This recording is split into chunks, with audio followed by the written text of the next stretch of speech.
Donc maintenant, j'accueille tout de suite Issam Alaoui sur l'atelier qui va démarrer autour des nouvelles technologies disruptives dans le monde bancaire, le Big Data. Donc il est Data Officer à la Citibank. Voilà. On peut l'applaudir bien fort. Ah là, je crois que Issam, là, tu dois être content quand même. Là. Bah, je suis content, ouais. Hein? Je suis content parce que c'est un super événement, super jeune, et le Big Data, c'est vraiment ça qu'on essaie de faire. Donc de l'innovation, du Data Lab, des nouvelles idées. Donc ça va vraiment dans le sens de ce qu'on essaie de faire. Ah, j'ai vu lors de l'atelier, tu as posé des questions très pertinentes. Ouais. Et j'ai même cru comprendre que tu avais des idées. Donc je pense que tu vas les partager pendant les 36 heures. Alors lui, c'est l'homme qu'il faut connaître parce que vous savez, il a pas mal, il connaît bien le système, il connaît bien les choses et il peut vous donner et vous driver justement dans. Donc vas-y, hein, raconte-nous et à toi de jouer. Je te laisse. Hop. Donc là, c'est bon, tu as l'habitude. Hein. Ok. Donc, voilà. À toi, Issam. Ok, je commence par me présenter rapidement. Donc je suis Issam Alaoui. Je suis responsable du Big Data au CIH et donc moi j'ai pris mes fonctions il n'y a pas très longtemps. Ce que je vais vous présenter aussi, c'est un certain nombre de slides, une dizaine de slides qui vont vous parler un peu du Big Data en général. Parallèlement, il faut que vous sachiez d'ores et déjà que le Big Data, ou en tout cas mon travail, c'est aussi de vous fournir en données, de vous fournir en informations. L'innovation vient aujourd'hui principalement par la donnée. Pourquoi? Parce que les algorithmes sont plus puissants, on a plus de computation power. Donc on est plus capable aujourd'hui de sortir de nouveaux use cases et de les faire plus rapidement, en temps réel. Du coup, moi je me place un petit peu sur une double position qui est la position de quelqu'un qui essaie d'innover, mais aussi la position d'un fournisseur. Donc si vous avez des questions sur la donnée, sur comment la traiter, vous pouvez venir me voir et on peut voir ce qu'on peut faire. Est-ce qu'on peut vous fournir des API? Est-ce qu'on peut construire des API pour vous? Parce que même si les API n'existent pas, on peut le faire. Donc tout d'abord, je vais vous parler un petit peu de Big Data en général.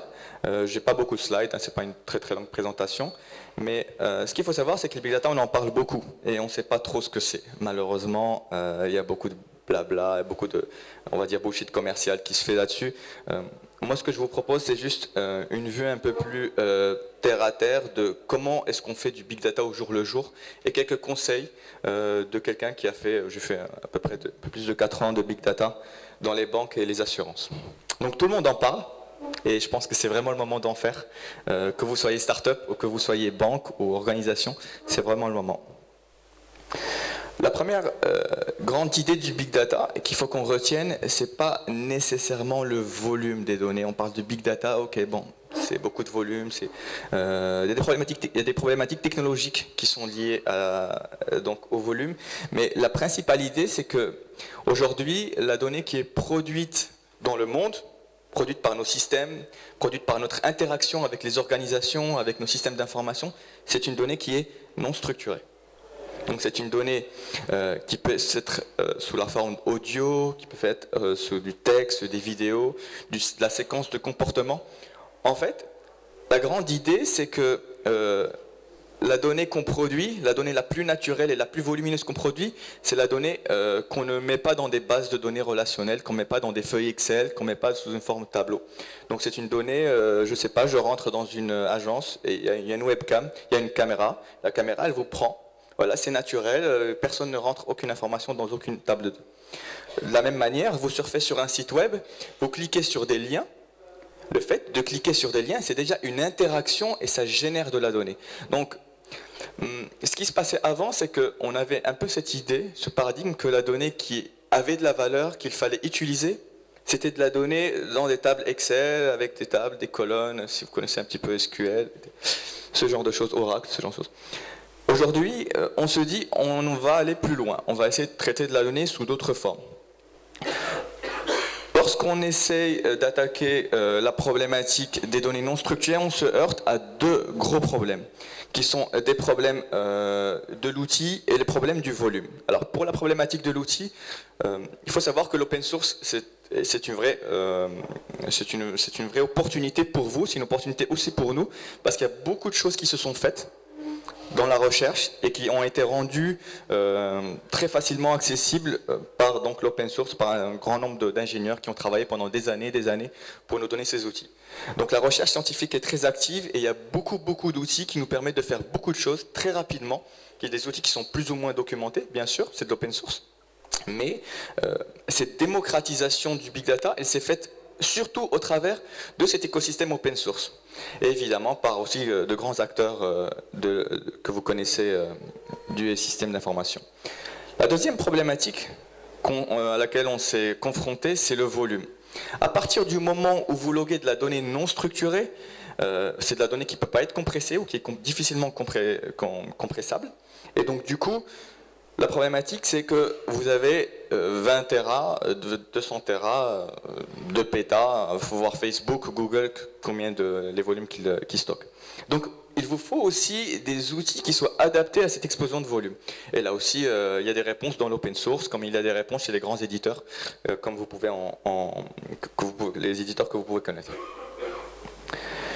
Donc, le premier point sur lequel je voulais insister, c'est vraiment l'open source. L'open source aujourd'hui est devenu un standard et moi je vous invite, vous êtes des startups, vous ne pouvez pas attaquer, vous pouvez faire des partenariats avec des grands éditeurs, certes, mais la façon la plus simple de prototyper, c'est vraiment d'attaquer un sujet avec des outils qui sont disponibles gratuitement et qui sont plus ou moins documentés. Donc, même les géants du web, Google, Facebook, ils contribuent à cette open source et ils utilisent eux-mêmes de l'open source parce qu'ils n'ont pas peur de la technologie et c'est vraiment ce shift psychologique qu'il faut faire, qu'il faut se dire la technologie je la maîtrise, j'en fais un capital, c'est pas quelque chose que c'est pas un chien que je dois promener en laisse, au contraire le chien il se promène partout et je le laisse vagabonder, partir là où il veut. Le deuxième point qui est important, c'est la partie activité, la dynamicité de ces cultures open source. Les outils bougent beaucoup, donc les outils s'adaptent, ils sont à l'état de l'art. Si vous voulez des algorithmes performants, vous allez plus souvent les trouver dans de l'open source que dans des outils classiques. Un des points les plus importants, donc je reviens là-dessus, c'est une idée qui est importante, c'est la démocratisation. L'open source est par définition accessible à tout le monde, vous pouvez contribuer, vous avez donc un retour d'expérience sur ce que vous faites, de la documentation. Et pour conclure cette slide, le big data est né de l'open source et on lui doit un petit peu l'open source, on lui doit un petit peu le succès du big data et tout ce qui s'est fait autour. Maintenant, quand on parle big data, on parle souvent de moyens technologiques. On ne parle pas assez de la partie statistique, algorithmique de valorisation. Le big data, on va dire, c'est un écosystème, c'est un grand concept, mais dans le big data, il y a un volet technologique, il y a aussi un volet des gens qui travaillent, des data scientists, si vous connaissez le concept de data science, donc des gens qui apprennent à valoriser la donnée, c'est-à-dire à extraire l'information, donc une vraie expertise statistique. Et moi, quand je parle de data science, je vois vraiment 3 grands volets. Le premier volet, c'est que le data scientist, celui qui valorise la donnée, donc il y a sûrement des data scientists parmi vous ici, c'est quelqu'un qui doit faire d'abord un artisanat de recherche. Lorsque vous voulez valoriser de la donnée, lorsque vous voulez avoir un avantage concurrentiel sur vos concurrents, vous devez être capable de lire les articles de recherche, d'aller chercher le meilleur algorithme, de bien le comprendre, et pas simplement de cliquer sur un bouton parce que vous voulez avoir cet avantage concurrentiel. Le deuxième point, c'est qu'il y a un artisanat algorithmique. On ne peut pas être un data scientist, on ne peut pas faire du big data si on n'est pas un bon technicien. Alors on peut peut-être s'en approcher, mais vous avez besoin de cette capacité à écrire de bons algorithmes, des algorithmes qui sont performants, puissants. Parce que la différence entre un mauvais algorithme et un bon algorithme sur 200 gigas de données ou 200 téras de données, c'est probablement la différence entre 5 minutes de computation et 6 jours ou voire en mois. Donc il faut être capable de triturer, d'améliorer ces algorithmes. Et là, il y a une vraie expertise qui manque aujourd'hui et qui va être développée à travers... Je sais qu'il y a plein de masters au Maroc maintenant qui travaillent sur ce point. Et le troisième point, qui est important, c'est l'artisanat métier. Alors c'est quoi l'artisanat métier? C'est la capacité à pouvoir comprendre les enjeux. Qu'est-ce qu'on veut faire? Faire de la data science, faire du big data pour une banque, c'est pas la même chose que pour le faire pour une assurance, ou le faire pour une industrie, pour Airbus, ou pour n'importe quel agroalimentaire, société agroalimentaire. Donc un bon data scientist, quelqu'un qui travaille dans le big data, c'est aussi quelqu'un qui doit être capable d'avoir ces 3 casquettes, la casquette métier, la casquette algorithmique et la casquette recherche.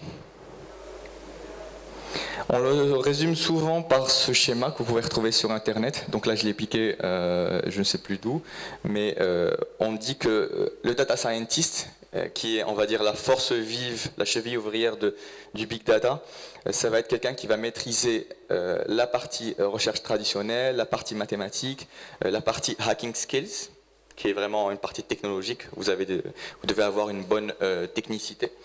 Et puis la partie expertise, substantive expertise, qui est connaître par exemple la banque, connaître les différents métiers, les différentes problématiques, la législation aussi, puisque c'est un point qui est important.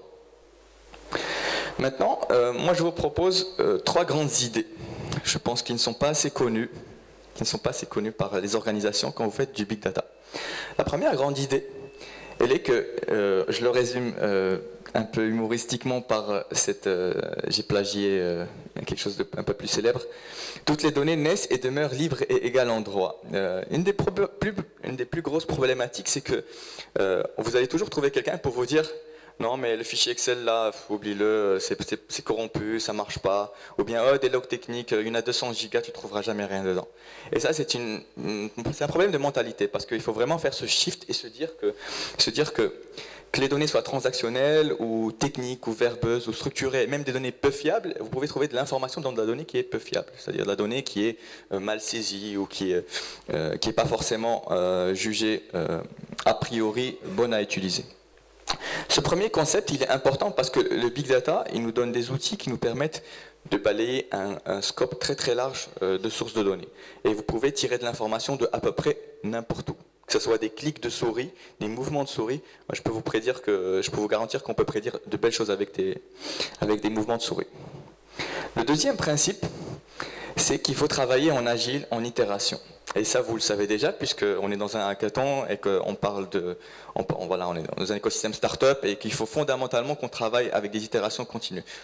Lorsque vous travaillez avec de la donnée, vous ne pouvez pas vous dire « Ok, moi je prépare mon algorithme et puis la donnée, elle arrive dans 6 mois et puis voilà, je suis en scénario waterfall. Et donc du coup, j'attends d'avoir la donnée dans 6 mois, puis j'applique l'algorithme sur la donnée et hop, ça me donne un résultat et c'est fini. » Ça ne marche pas. Ça marche un petit peu pour les applications classiques et encore. Mais lorsque vous travaillez avec la donnée, vous avez besoin de prototyper avec de la donnée. Donc du coup, moi je vous encourage à aller chercher de la donnée le plus tôt possible et de tester vos use cases avec cette donnée-là. C'est très très important. Ça s'appelle de l'agile programming. Donc vous êtes déjà peut-être familier avec ce genre de choses. Mais pour moi c'est très très important quand on parle de data science. Moi j'aime bien qu'on lui accole le mot-clé agile, data science, agile. Et le troisième principe, qui est un principe plutôt lié aux organisations, donc qui est plutôt lié à mon travail, à ce que je fais, qui est le principe de l'humilité et de la curiosité.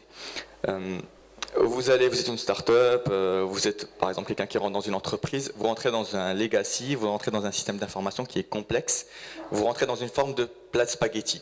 Alors, c'est pas péjoratif, on fait ce qu'on peut, et tout système d'information, toute organisation a une histoire, mais si vous rentrez avec beaucoup de certitude, vous allez être déçu. D'une certaine manière, vous êtes déçu à 2 niveaux. Le premier niveau, c'est que vous pensez comprendre mais vous ne comprenez pas. Et le deuxième point, c'est que vous faites des promesses et vous n'arriverez pas à les tenir. Pourquoi? Parce que la donnée, c'est difficile à contrôler, vous avez l'impression que ça a beaucoup de valeur, que c'est très pur. Mais en fait, il y a des problèmes de fiabilité, vous ne comprenez pas exactement le process qui a conduit à la création de cette donnée. Et donc du coup vous êtes un peu coincé parce que vous ne pouvez pas dire je vais prédire ça, je vais faire ça, on va faire ça, alors que vous ne connaissez pas toute la complexité du système d'information. La contrepartie de ça, c'est que du coup c'est un ensemble de qualités humaines à avoir. Quand vous faites du big data dans une organisation, il faut avoir beaucoup d'humilité, il ne faut pas avoir peur de poser des questions, il faut être curieux, donc il faut oser demander. Et je vous encourage aussi à me demander ou à demander à tout personnel CIH si vous avez des questions sur de la donnée, est disponible, pas disponible, ce qu'on peut en faire. Le dernier slide, qui est un petit slide sur ce qu'on fait aujourd'hui au CIH en termes d'organisation. Donc on construit un data lab. Aujourd'hui c'est notre défi. L'idée c'est d'avoir une plateforme. qui est la plus agile possible, toujours suivant les principes que j'ai dictés juste avant. Cette plateforme doit être agile, un stockage est illimité. Aujourd'hui, le stockage ne coûte quasiment rien. Donc, on archive, mais on ne jette plus, on ne purge plus. Ça, c'est quelque chose qui appartient à l'ancien monde. On doit pouvoir faire de l'analytique, du traitement analytique le plus efficient possible. Donc, être capable d'analyser n'importe quelle donnée à n'importe quel moment, rapidement, c'est-à-dire pas après un batch de 3 jours. Que la donnée soit structurée ou non structurée, je la mets en gras parce que c'est important. La donnée structurée, on sait déjà la traiter à travers des data warehouse traditionnels, à travers des process analytiques. Aujourd'hui, la donnée non structurée, c'est un petit peu le pendant big data du data warehouse. Et derrière, il ne faut pas oublier qu'il y a l'humain, et l'humain, ce sont des data engineers, donc des spécialistes de l'algorithmie, du traitement de données, ce sont aussi des data scientists, donc une équipe que nous avons au CIH, qui nous permettent de dégrossir, d'analyser cette donnée, pour de l'explicatif et puis surtout du prédictif. J'en ai pas beaucoup parlé, mais le big data, c'est aussi la promesse qu'on puisse mieux prédire, qu'on puisse mieux ajuster les besoins du client lorsqu'on travaille dans une organisation à ce que, par exemple, le CIH veut offrir. Donc voilà, en 2 points assez synthétiques, ce qu'on essaie de construire en termes d'organisation. Je ne sais pas si vous avez des questions, mais il n'y a pas de problème. Si vous en avez, je suis prêt à répondre. Bravo Issam.